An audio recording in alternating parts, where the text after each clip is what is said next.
जैसा कि अभी बताया जा रहा है कि आप लोग सेल्फ डिपेंडेंट होइए। यदि आप मान लीजिए एक आम का पौधा लगाते हैं, उसके बगल में एक लकड़ी लगा दीजिए उसको खड़े होने के लिए, तो आम का पौधा तो बढ़ता जाएगा, लेकिन जैसे ही लकड़ी हटा देंगे, डंडा हटा देंगे, तो क्या होगा? वो क्या होगा? झुक जाएगा, बस गिर जाएगा। सेम वही स्थिति हमारी है। यदि हमें कहीं से भी कुछ सहारा कोई दे रहा है, मिल रहा है, तो हम कब तक उस सहारे को लेकर जिंदा रहेंगे? हमारे बच्चे भी हैं, तो समाज है, परिवार है, सबको देखना है। तो कुल मिला के हमें आत्मनिर्भर होना चाहिए। उस आत्मनिर्भर के लिए तमाम तरह की हमारी योजनाएं चलती हैं, हर विभाग से अपनी योजनाएं चलती हैं। उस विभाग का फायदा उठा के हम लोग अपने आप को आत्मनिर्भर कर सकते हैं, खुद को, परिवार को और समाज को बढ़ा सकते हैं। उसी क्षेत्र में हमारे पशुपालन विभाग में भी कुछ योजनाएं चल रही हैं। जैसे पहली योजना है माननीय मुख्यमंत्री सहभागिता योजना। इसके अंतर्गत हमारे 3 गौशालाएं खुली हुई हैं इस ब्लॉक में। इसमें कुछ नर गोवंश, कुछ मादा गोवंश भी हैं। तो हम अक्सर देखते हैं कि गोवंश की संख्या घटती जा रही है, किसी के पास गाय नहीं है। तो यदि आप वहां से एक गाय ले आते हैं तो आपको बहुत सारे फायदे होंगे। सबसे बड़ा फायदा तो ये होगा कि आपको एक गाय मिल जाएगी जो कि आपके घर में नहीं है। दूसरा, हर माह 900 रुपए महीना सरकार के द्वारा आपको एक खाते में दिया जाएगा उसको खिलाने पिलाने के लिए। और अधिक से अधिक हम 4 गोवंश ले सकते हैं, 4 गाय ले सकते हैं, तो 3600 रुपए प्रति माह आपको मिलेगा। लेकिन शर्त यह है कि गौशाला से ही आपको लाना है, उसकी देखरेख करनी है, हर माह उसकी मॉनिटरिंग होगी, उसका सत्यापन होगा, तभी पैसा आएगा। दूसरी योजना है किसान क्रेडिट कार्ड, KCC। मान लीजिए आपके पास सब कुछ है लेकिन पशु पाल रखे हैं, उसको खिलाने पिलाने के लिए नहीं है, तो यदि आप किसान क्रेडिट कार्ड का फॉर्म अवेलेबल है, हमारे यहाँ भी उपलब्ध है। बैंक से अपना जो निकटतम बैंक है उससे संपर्क करेंगे तो आपका KCC फॉर्म भर देंगे। जैसे आप अपने खेतों का KCC फॉर्म बना रखे हैं। कितने लोगों का KCC फॉर्म बना हुआ है खेतों का? हाथ उठाइए। बहुत ही कम लोगों का बना हुआ है। तो ये 2 तरह से है। यदि आपके पास गाय, भैंस, बकरी, भेड़ कुछ भी है, मतलब पशुपालन क्षेत्र में, उसका यदि आप KCC बना सकते हैं तो नया KCC फॉर्म भी बन जाएगा। और जिसका KCC पहले से खेतों का बना हुआ है वो उसमें अपग्रेड हो जाएगा। मान लीजिए कि 1 लाख का KCC आपका खेतों का बना हुआ है, यदि पशुपालन के क्षेत्र में बैंक द्वारा आपका सत्यापन किया जाएगा, यदि उसमें लोन की मात्रा 1 लाख रुपए आती है तो 2 लाख रुपए आपका KCC हो जाएगा।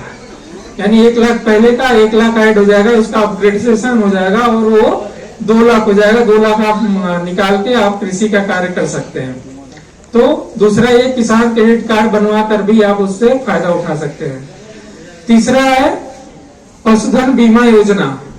कई चीज देखा, अभी कल ही मैंने देखा था, यहाँ पे कबूतरी में एक अच्छी सी भैंस थी, उसको सुबह करैत सांप ने काट लिया था। अभी मीडिया कर्मी जो है, मैंने उनको सुबह दिखाया भी कि देखिए ऐसे ऐसे हो गया है। सुबह मैं कल गया भी था वहां पे, उसके जीभ में वो करैत सांप ने काट लिया था और कुछ ही देर में उसकी मृत्यु हो गई।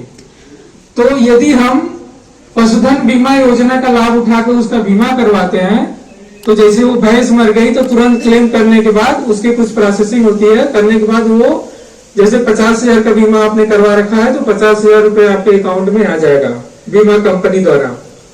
फायदा क्या है इसमें? फायदा ये है कि ये जो प्रीमियम राशि होती है, मान लीजिए 50,000 का बीमा करवाया आपने, उसकी प्रीमियम राशि 2,000 रुपए हुई, तो 2,000 का 50% 1,000 रुपए भारत सरकार देगी और 1,000 का 25% यानी कि 500 रुपए उत्तर प्रदेश सरकार देगी और केवल 25% 500 रुपए ही प्रीमियम धनराशि आपको जमा करनी है। यानी कि प्रीमियम तो हुआ 2,000, प्राइवेट कराएंगे तो 2,000 रुपए ही आपको प्रीमियम देना पड़ेगा, लेकिन पशुधन बीमा योजना के तहत करवाते हैं तो केवल 500 रुपए प्रीमियम देके आपको वो 50,000 का बीमा हो जाएगा।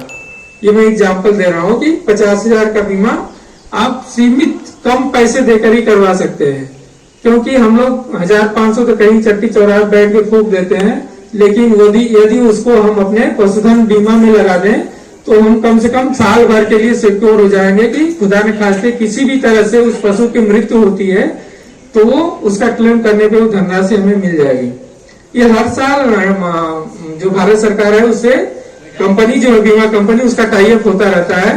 तो अभी पिछले यूनाइटेड इंश्योरेंस कंपनी थी, उसका टाई अप खत्म हो गया है, तो अभी कुछ दिन बाद टाई अप हो जाएगा, तो आ जाएगा, तो आप लोग पशु चिकित्सालय से संपर्क करके अपने पशुओं का बीमा करा सकते हैं।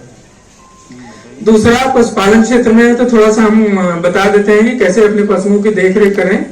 जैसे अभी बारिश का समय चल रहा है, तो अधिकांश जगह कीचड़ और गंदा पानी उपलब्ध है, और पशु क्या करते हैं, उसको प्यास लगती है तो गंदा पानी ही पी लेते हैं। तो इस तरह से गंदा पानी पीने के बाद में वो पशु बीमार पड़ जाता है, क्योंकि पेट में कीड़े पड़ जाते हैं। तो सभी लोग अपने पशुओं को कीड़े की दवा जरूर खिलाइए। हम लोग इतने अच्छे से खाना खाते हैं, पका के खाते हैं, सब कुछ सफाई करके खाते हैं, तब भी हमारे पेट में कीड़े पड़ जाते हैं न जाने कहां से। तो वो तो कीचड़ वाला पानी पिएंगे तो 100% कोई ऐसा पशु नहीं होगा जिनके पेट में कीड़े नहीं होंगे। तो सभी पशुओं को कीड़े की दवा जरूर खिलाइए। और ये नहीं कि आप जाके सीधे मेडिकल स्टोर से खरीद लाइए कि कीड़े की दवा दे दीजिए, वो दे देंगे तो वो नुकसान भी कर सकता है, क्योंकि हर स्टेज में अलग अलग कीड़े की दवा होती है। कोई बछड़ा है, बच्चा है, उसके लिए अलग से होगी, दूध दे रही है जानवर, उसके लिए अलग से है, यदि गाभिन है तो उसके लिए अलग से है। पता चले कि गाभिन वाले जानवर को कोई कीड़े की दवा खिला देंगे तो एबार्सन हो जाएगा। तो आप सबसे अच्छा ये है कि हमारे पशु चिकित्सालय पे आइए, कीड़े की दवा उपलब्ध है, और सीमित ले जाती है। उसके 5 रुपए 10 रुपए जो भी सरकारी रेट है, उसी के हिसाब से यदि एक टेबलेट खरीदने जाएंगे तो 60-65 रुपए 70 रुपए का मिलेगा, लेकिन वही एक टेबलेट 5 रुपए लेवी से पशु चिकित्सालय से उपलब्ध हो जाती है। तो आप लोग जरूर खिलाइए, क्योंकि यदि उसके पेट में कीड़े पड़ गए तब क्या होगा, जो हमारा बछड़ा है वो उसको डायरिया होने लगेगा, खूनी डायरिया होने लगेगा, और इसके बाद उसका ग्रोथ रेट नहीं होगा, वो बढ़ेगा नहीं। यदि बढ़ भी जाता है, बछिया बड़ी हो जाती है, तो कई अभी लोग आए हैं हमारे चिकित्सालय पे, वो हीट में नहीं आती है, हीट में आ जाती है तो गर्भ धारण नहीं करती है। किसी तरह से गर्भ धारण हो गया तो वो एबार्सन भी हो जाता है। इसके बाद यदि मान लीजिए किसी तरह से वो बच्चा दे दी तो जेल भी रुक जाता है। मतलब तमाम समस्याएं वो एक कीड़े की वजह से होती है। इसीलिए हर 3 माह या तो 6 माह पे जरूर कीड़े की दवा खिलाइए, नहीं तो हर 3 माह पे जरूर खिलाइए।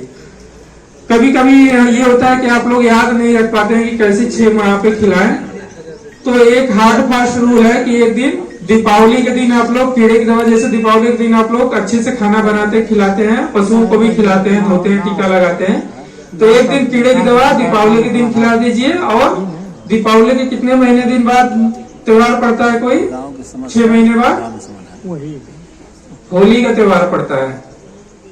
तो एक दिन होली के दिन और एक दिन दीपावली के दिन, इतना भी यदि खिला देते हैं तब भी आपका पशु कुछ हद तक स्वस्थ रहेगा। उसको आपको रजिस्टर में लिखने की जरूरत भी नहीं पड़ेगी, कुछ रिकॉर्ड भी बनाने की जरूरत नहीं पड़ेगी। बस आप होली और दिवाली याद रखा करिए, उसी के दिन खिला दिया करिए।